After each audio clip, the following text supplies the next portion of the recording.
Wel, mae'n adnod yn destun i heno ac mae i weld yn yr epistol at Colosiaid, y drydedd benod a'r drydedd anod. Colosiaid 3 ac adnod 3.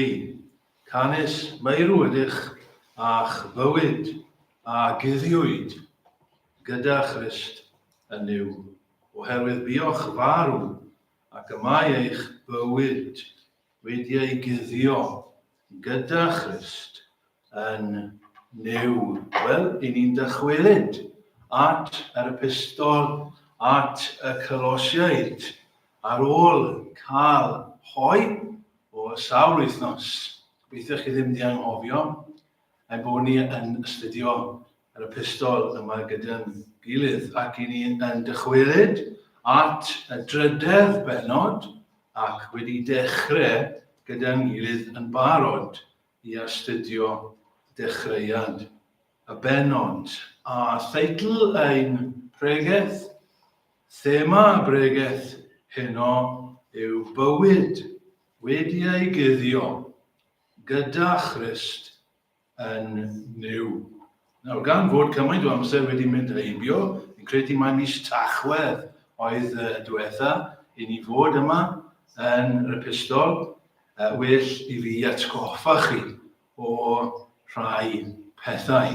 Doedd Paul erioed wedi bod yn Ngholossia. Nid fe oedd wedi sefydlu'r eglwys yn Colossia. Siŵr o fod Epaphras oedd yr un oedd wedi sefydlu'r eglwys yna. Y mae Paul yn garcharor ar hyn o bryd, ac y mae Epaphras yn ymweld ag e yn y carchar ac yn dod â newyddion ato fe am yr eglwys yma yn Ngholossia. Mae Paul yn llawenhau i glywed am Cristnogion yma yng Ngholossia. Mae hefyd yn clywed gan Epaphras bod heresiau wedi dechrau treiddio i mewn i'r eglwys, gau a thrawiaethau.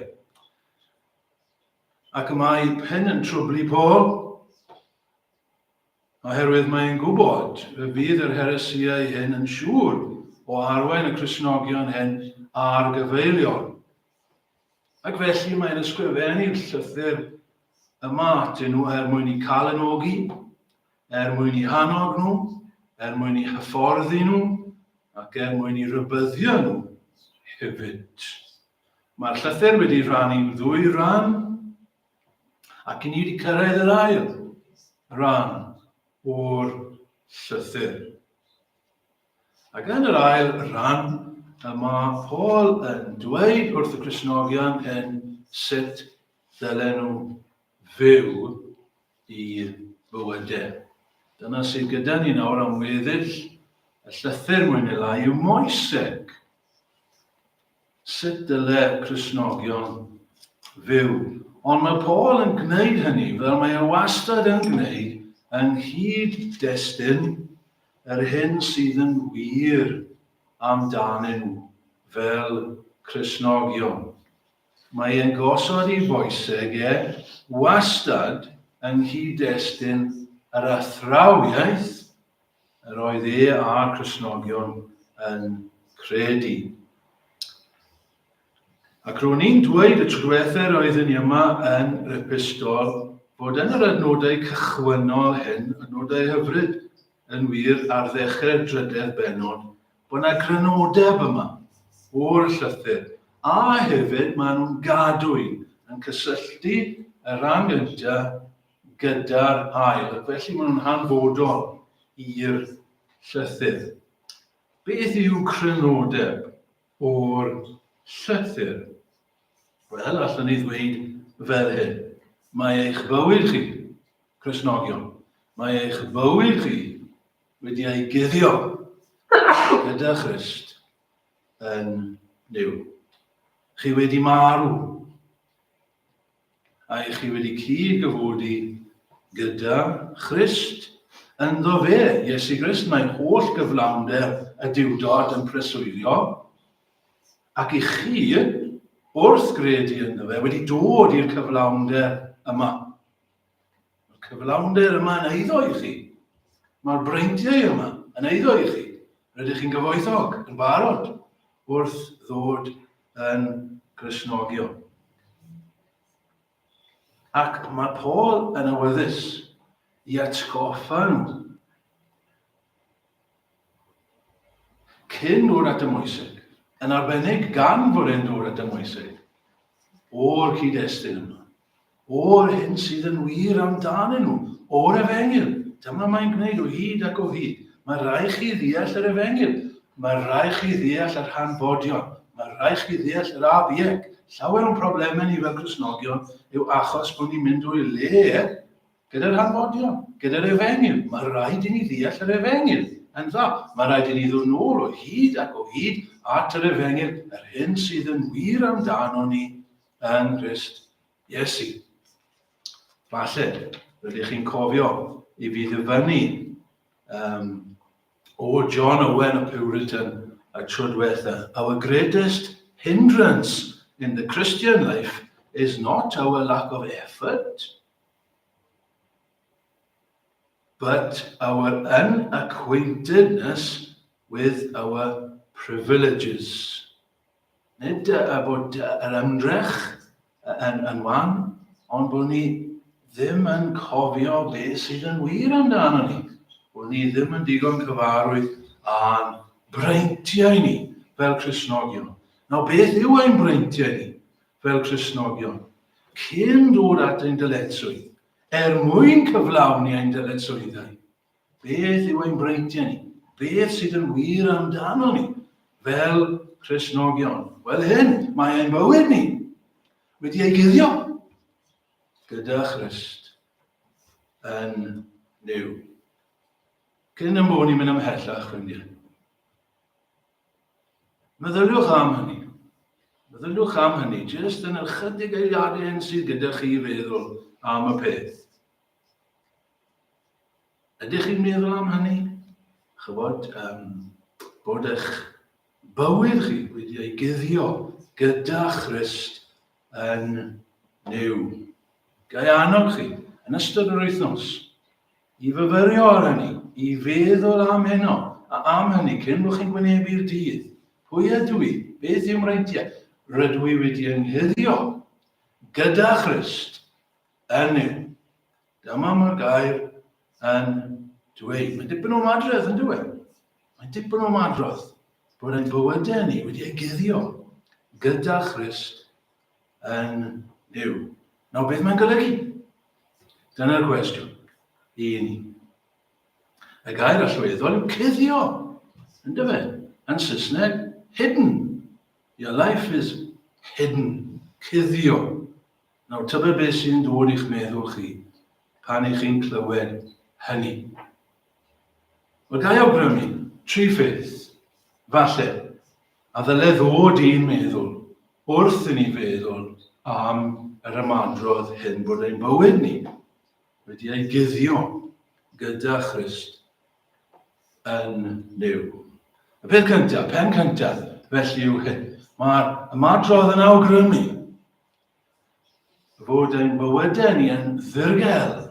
So di fydd y llythyren, dirgel.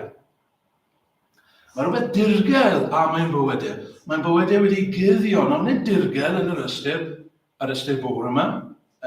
Ond i'n siarad bore yma am dirgelwch fer Duw, mystery. Nid yn yr ystyr nawr, rhywbeth anodd i ddeall, ond yr ystyr yma o ddirgel, yn y dirgel, allan o'r golwg, hidden away, concealed, mae'ch bywyd chi wedi guddio i ffwrdd o'r golwg. Chi'n meddwl am drysor, wedi ei guddio, chi'n cofio dameg yr arglwydd Iesu, be o'n i'n meddwl amdano fe rai wythnosau yn ôl. Oedd y trysor wedi guddio yn y maes.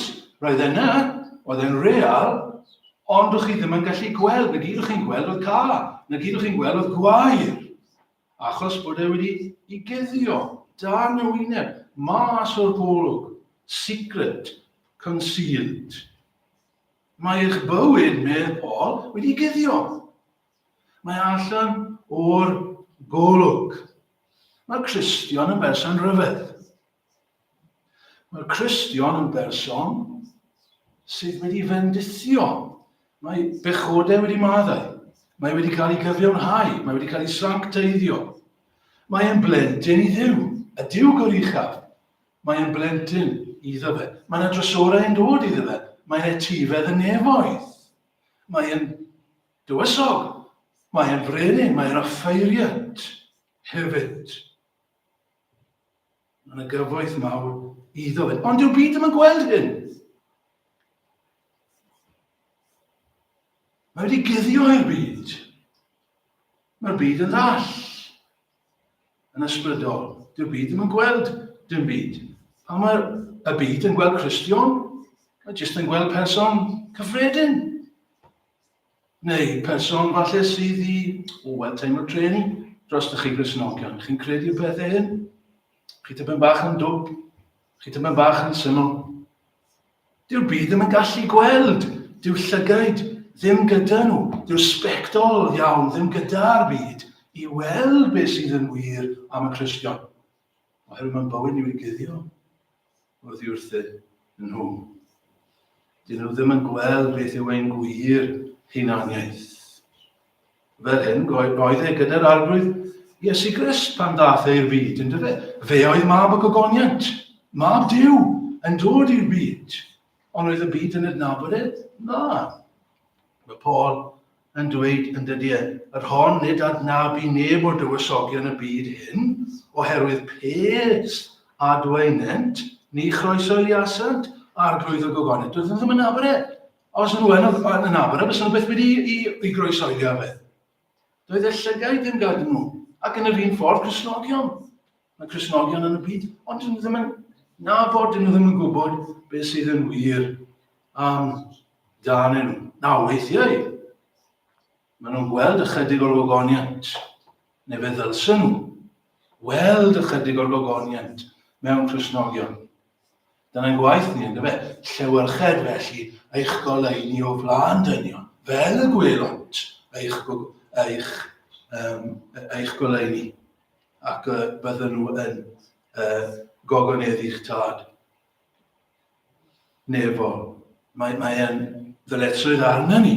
Bydden nhw yn gweld tipyn bach o'r gogoniant hyn, o bryd y byd, ond yn gyffredinol. Na, dyn nhw ddim yn gweld. Dyw'r llygaid ddim gyda nhw, ni weddol llygaid. Ac ni ddaeth i galon dyn, y pethau a ddarparodd Duw i rai eu carantyn. Maen nhw'n ddall. Mae'n bywyd ni wedi guddio oddi wrthyn nhw. A weithiau ni, chi'n gwybod, fel Gristnogion yn hun, weithiau wedi guddio wrthyn ni hefyd. Weithiau ni'n cael amheuon. Ni'n clywed y pethau ar dydd Sul ac ni'n meddwl, wel, ydy'r pethau hyn wir, amdanau. Chymod, dyn ni ddim yn edrych yn impresif. Dyna beth mae'r byd moyn, a dyna beth mae rai Gristnogion moyn hefyd, a rai eglwysi, a dyma'r broblem yn yr eglwys yn Colosia gyda'r heresiau hyn yn dod mewn. A mae'n hawdd i denu Gristnogion a'r gyfeilion, achos chi jyst yn dod mewn y pethau impresif sydd yn edrych yn dda, dod â reolau mewn, dod â ddoli, dod â gwahanol bethau mewn. Jyst neud ei edrych yn fwy impresif. Ond ni'n anghofio bod y pethau hyn wedi guddio oddi wrth olwg. Dyna'r broblem ni, ynddo fe? Dyn ni ddim yn rodio, medd Paul, yn ôl yr olwg, ond yn ôl ffydd. Mae eisiau sbectol hyn, fel wedi si, arna ni. Ni'n goffa dod i'r sbectol ymlaen, a wedyn ni'n gweld pethau yn glir. Peidiwch â barnu'n ôl yr olwg, dyna'r broblem ni. Ynddo fe, barnu'n ôl yr olwg. Wastad ein problem ni. Ond Duw ddim yn edrych. Yn gofio Samuel yn gwmpo i'r bai yna. Dewis brenin. A Samuel yn cael y swydd yn fynd. A'r oll fechgyn yn dod. O, mae'n eto hwn yw e. Na, dim fe. Paid edrych ar y golwg. Oherwydd Duw ddim yn edrych ar y golwg. Mae Duw yn edrych ar y galon. Ac felly ni'n ei hefyd Peidio edrych ar y golwg. Mae pethau hyn wedi guddio. Mae eisiau ffydd arno ni i weld yr hyn sydd yn wir amdano ni. Ac felly, pen cyntaf, am y cuddio, y bywyd cuddiedig yma, mae'n ddirgel allan o'r golwg. Cyn gadael y pwynt yma hefyd, gael jyst ddweud nawr yw hyn. Ond mae yna ddydd yn dod pan bydd e yn cael ei amlygu. Dyna adnod 4. Pan amlygu'r Crist eich bywyd chwi, yna fe gewch chwythau eich amlygu gydag ef mewn gogoniant. Rhyw ddydd mae'r byd yn mynd i weld. Mae rhyw ddydd mae'r byd yn mynd i weld beth sydd yn wir am Gristnogion. A beth dim eisiau ffydd arno ni pryd hynny. Byddwn ni'n gweld ar llygad yn hun beth sydd yn wir am Gristnogion. Ond am nawr, mae pethau hyn wedi guddio. Yn ail, sydd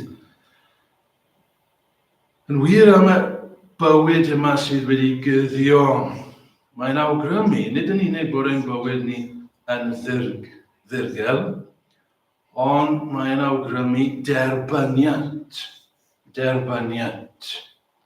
Acceptance yn Saesneg. Nawr, falle byddwch chi ddim wedi meddwl am hynny yn syth. Falle dwi ddim yn amlwg ar y cyntaf, ond yr oswch gyda fi.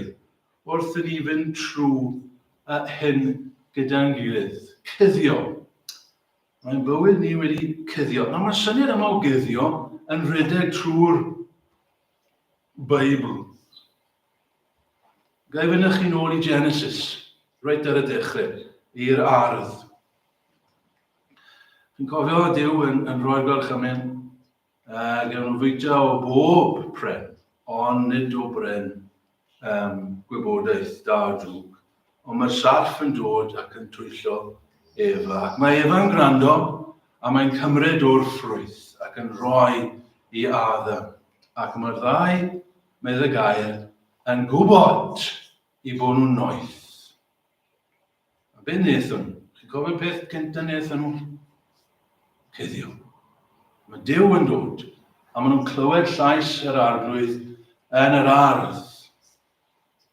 Ac maen nhw'n cuddio. Mae Duw yn galw arno ar Adda. Ble wyt ti, Adda?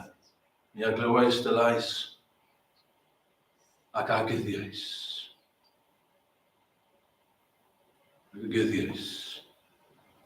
Ac wedyn, os ych chi'n mynd reit i'r diwedd, i lyfr y datguddiad, ych chi'n cael fyna hanes proffwydoliaeth am ddiwedd y byd, am ddydd digofaint yr oen. Pan bydd yr oen yn ymddangos mewn bar, a beth bydd yn digwydd? Bydd pobl yn dweud wrth y mynyddoedd, cuddiwch ni, syrthiwch arno ni, a chuddio ni. Chi'n gweld? Yr un gair eto, cuddiwch ni. Pam? Pam Adda yn cuddio? Pam fydd pobl yn y dydd ola am guddio oddi wrth yr oen? Yr un ateb sydd oherwydd ei ogrwydd, oherwydd cywilydd, oherwydd ein gwarth naturiol ni. Mae Duw yn gweld pob peth, ac yma hynny'n codi ei ogrwydd naturiol yno ni. Nôl at yr ardd. Beth nath Adda ac Efa yn ffôl iawn, chi'n cofio? Gwynio ffedogau allan o ddail ffigys. Pam? Mwyn cuddio i noeth ni, mwyn cuddio i gwarth nhw. Cuddio i hunan. Cuddio i pechod oddi wrth gyfiawnder Duw. A dyma tragedy dyn yn dyfe. Ein bod ni gyd yn cuddio oddi wrth Duw.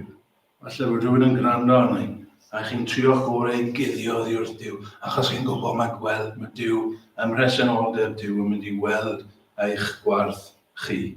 Ac i ni hefyd yn ein ffoliau yn trio gwynio y ffedogau hyn, ein gweithredoedd ni, mwyn ceisio cuddio ein gwarth. Ond mae'n ffoliau, Duw ddim yn gweithio. Ni ddim yn gallu. Dyw ein gweithredoedd ni ddim yn ddigon da. Ond dyma le mae'r Efengil yn dod mewn. Dyma ran o'n cyfoeth ni.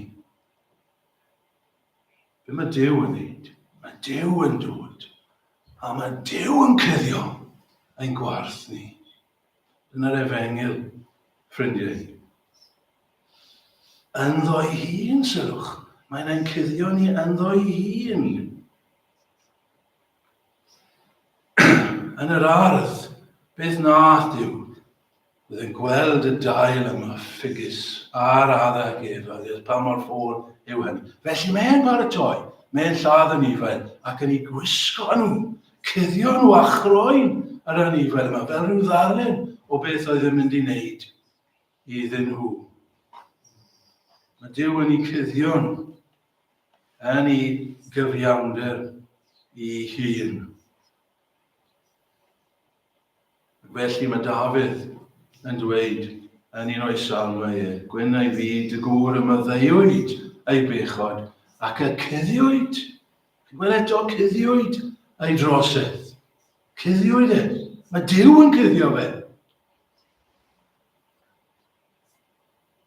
Felly mae Augustus Toplady yn dweud, Rock of Ages, cleft for me. Let me hide myself in thee. Ac felly mae Williams Pantycelyn yn dweud, fe brynodd i mi eiraid wisg trwy ddiwddef marwol glwy a'i angaef a guddian warth i dragwyddoldeb mwy. Dyma fi'n golygu felly wrth ddweud fod na dderbyniad i ni yn y cuddio yma. Mae Duw yn ein cuddio ni. Mae'n ein gorchuddio ni, os rygwch chi. Ynddo fe ei hun. Beth mae Iesu Grist yn dweud? Beth nath y tad? Pan oedd y mab ffôl yn dychwelyd ato fe. Wel, beth nath y tad ond redeg at ei fab. Ac unwaith mae'n cyrraedd ei fab, mae'n cofleidio fe, mae'n cymryd i mewn. Mae'n ei guddio fe. Ac mae'n gofyn am wisg i ddod. A dyma fel mi'n dweud yw'r efengil. Dyma un o'n breintiau ni, bod Duw yn ein cael ni mewn. Bod yn ein cuddio ni. Cuddio ni oedd wrth i gyfiawnder tanbaid e. Cuddio ni oedd wrth i ddigofaid. Ynddo fe ei hun, gyda Christ. Mae'n ein cuddio ni gyda Christ. He covers us with Christ in God. Fel ein bod ni'n cael ein derbyn yn llawn. Beth arall sydd angen arno ni? Os yw hyn yn wir amdano ni. Beth all fod yn well na hynny? A cael ein derbyn, cael ein cuddio yng nghyfiawnder Duw. Os dim angen, dim byd arall. I ni nawr felly'n rhydd i fyw. Yn rhydd i fyw i blesio y Duw yma. Nid i gael derbyniad, ond oherwydd ein bod ni wedi cael derbyniad. Mae weithiau yn yr ysgol disgyblion sydd yn dod at ddiwedd i gyrfa, maen nhw'n mynd ymlaen i brifysgol. Fel i chi gyd yn gwybod, maen nhw yn gorfod gwneud cais i brifysgol. A fydd y manylion yn mynd i ffwrdd, a mae'r brifysgol wedyn yn cysylltu ac falle'n gofyn am gyfweliad gyda'r disgyblion hynny. Chi moyn dod i'n brifysgol ni, wel, dewch chi cael cyfweliad. A wedyn mae'r cynnig yn dod i'r disgyblion hynny. Reit, mae'n eich chi a tria. Os ych chi moyn dod i'n brifysgol ni. Ond weithiau chi'n gwybod, weithiau, mae'n y disgyblion ac mae prifysgolion yn gweld y disgybl ac yn dweud wrthyn nhw, gael i ddod at ni'n fi amod. Be mae hwnna'n golygu? Dim rhaid cael unrhyw raddau uchel. Gewch chi fethu nhw gyd, a gewch chi ddod ato ni i'r brifysgol. A chi'n gwybod beth yw effaith hynny'n aml iawn wedi sylwi hyn? Falle byddwch chi'n disgwyl wedyn bod y disgyblion hynny yn braidd yn esgeulus ac yn eistedd nôl, chi'n gwybod, ac yn ddi-hyd ac yn meddwl, o wel, wedi cael gwahoddiad, wedi cael cynnig di-amod, Does dim rhaid I fi weithio. Ond i'r gwrthwyneb. Mae'r disgyblion yna yn aml iawn wedyn yn fwy gweithgar. Pam? Oherwydd maen nhw wedi cael derbyniad. Ac maen nhw'n ddiolchgar i'r brifysgol yna. Ac felly maen nhw'n gweithio. Ffrindiau, mae'r un peth gyda ni. Cyn bod ni'n dod at ymwysig, ni wedi cael derbyniad. Ni wedi cael ein cuddio. Yn yw gyda Christ. Gallwn ni roi ein bywyd ni. Gallwn ni fyw nid mwyn cael derbyniad, ond oherwydd ein bod ni wedi cael derbyniad ganddo fe. Felly, yn ail, y derbyniad, yn drydydd, agwedd, yn ni'n gweld yn yr cuddio yma, yw diogelwch. Diogelwch. Security. Dydy diogelwch ddim cweit yr un peth â security. Edrychais i am y gair am security. Diogeledd mae'n debyg. Ond dwi'n gwybod faint sydd yn defnyddio y gair yna. Mae safety a security yn debyg, ond dim yr un peth yn nhw. Security, mae yna sicrwydd yna. Mae yna amddiffyniad. Mae yna tawelwch meddwl. Yn oes, chi'n meddwl chi moyn arian yn y banc. Chi moyn security. Chi moyn gwybod bod yn saff. Chi'n siŵr o hynny. Nawr, medd Paul wrth y Colosiaid, ma'ch bywyd chi wedi guddio gyda Christ yn nhw. Chi'n saff, chi'n ddiogel. Mae'n agos i'r ail bwynt, a mae'n dilyn o'r ail bwynt, dywed? Ond mae'n wahanol. Fe allan ni cael ein derbyn heddi, ond beth am y fori? Dwi'n mynd i gwymbo i ffwrdd, dwi ddim yn mynd i cael fy erbyn y fori. Na, mae'n bywyd ni wedi guddio. Mae'n saff. Mae tu fewn. Tu fas, mae'r stormydd. Tu fas, mae'r bygythiadau. Tu fas, mae'r ymosodiadau a'r gelynion yn casglu. Ond i chi tu fewn, i chi wedi eich cuddio gyda Christ. Yn yw. Ble i ni os y'n ni'n Gristnogion heno? Wel, gyda Christ. Yn yw. Dyna'r fan mwyaf diogel i chi yn y byd i gyd. Ni'n cofio'r emyn, neu'r rhan o'r emyn, dihangol fydd heb soddi. Dihangol. Dianc, chi'n saff, chi wedi dod yn rhydd, dihangol fydd heb soddi, boddi, mynd lawr. Chi yn y storm yma, a mae'r glaw yn dod, ond chi'n dihangol, bydd heb soddi. Pam? Am fod yr arch yn ddiw. Am eich bod chi yn niw, ac ys dim byd yn gallu cymryd chi allan o'i law e. Fe yw ein pabell ni. Fe yw ein cysgod ni. Fe yw ein hamddiffynfa gadarn ni. Yn babell y bydd, rhag poethder y dydd, a chedyn lifogydd y fall mewn cysgod mor dda, holl uffern a'i ffla, chwyn i'ch wynifa. Ni all, mae'r mynell ni ddofynu llawer, ni wedi canu hefyd yn Llwches y Graig. Gwna fy nith nes darfod pob gofid a phoen, caf noddfa yn dawel dros beth yn gynnes, ble y mynwes yr oen. Dyna'r fan, medd Williams Pantycelyn, dyna'r fan. Dewch ar un, dyna'r fan na feiddia Satan. Na, lle ddim beiddio hyd yn oed. Achos ni yn niw. Sut mae'n mynd i gael ni yn niw? Dyna'r fan na feiddia Satan. Uffern ddofon faith na'r bedd ei dyfais faith. A'i ried, ie, maen nhw'n trio, ei dyfais. Fydd derfysgu ddim o'n hedd. Salmau yn llawn o hyn. Ydyn nhw cuddio fi, darllen sydd un adnabyddus, Salm 91, yr hwn sydd yn trigo, yn i'r gelwch y goruchaf, a erys yn hysgod yr holl alluog. Mae'n gysgod i ni. Diogelwch dragwyddol saint Duw.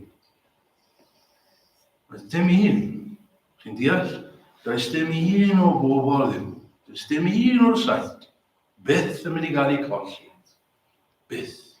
Pam? Oherwydd nhw'n yw. A Duw ddim yn mynd i adael nhw i gael i colli. Mae'n ddiogel gennyf, medd Paul. Hynny mae'n sicr gen, rwy'n siŵr o hyn, medd Paul.